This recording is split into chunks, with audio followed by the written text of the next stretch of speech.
જય જવાન જય કિસાન। દરેક યુવાનોએ અમને ઇન્સ્ટાગ્રામના માધ્યમથી ખૂબ સપોર્ટ કર્યો છે। ઘણા યુવાનો એવું પણ કહી રહ્યા છે, સાહેબ તમારા વિડીયોના માધ્યમથી અમે ખેતી સફળ કરી રહ્યા છીએ। એવા યુવાનોને ખૂબ ખૂબ વંદન। મારો યુવાનો ખૂબ પ્રગતિ કરે એવી સદારામ બાપાને પ્રાર્થના। હવે વિશેષ વાત આપણે મગફળી વિશે કરવાની છે। જુઓ, મગફળીમાં ઘણા ખેડૂતો આ રીતના પત્તા ઉપર ડાઘ પડે અને તરત કહેતા હોય છે કે ભાઈ શું દવા નાખીએ। આવા પત્તા સૂર્યપ્રકાશ ના દેખાય એટલે થાય છે, સૂર્યપ્રકાશ દેખાશે એટલે બંધ થઈ જશે। કોઈ ખોટા ખર્ચા કરવા નહીં, નહીતર વારે ઘડી તમે ખર્ચા કરશો તો તમારી પાછળ વધશે કોઈ નહીં। એટલે ઝાઝા ખર્ચા નહીં કરવા। થોડા ઘણી ઈયળ પડે, જો મારે પણ ખેતરમાં આપને થોડા હોલ દેખાય છે પત્તા ઉપર, ઈયળ પણ આવશે, એના માટે પણ ખોટા ખર્ચા કરવા નહીં। વધારે પડતી ઈયળ પડે અથવા તો કાતરા પડે તો તમે ખાટી છાશ વધારે આપી શકો છો, એનાથી ના મરે તો કદાચ તમે દવાનો સ્પ્રે કરી શકો છો। બાકી વધારે પડતા ખર્ચા કરવા નહીં।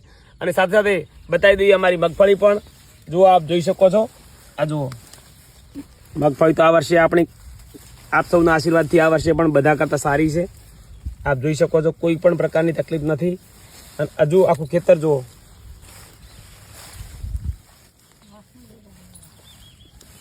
બસ જય જવાન જય કિસાન। ખેડૂતો ઘણા ખર્ચા કરતા નહીં। હવે માત્ર સલ્ફર આપી શકો છો, જેનું એક જ કામ, સલ્ફરનું કામ એક જ છે કે જે તેલની માત્રા વધારી શકે છે, જેના માટે આપ સલ્ફર આપી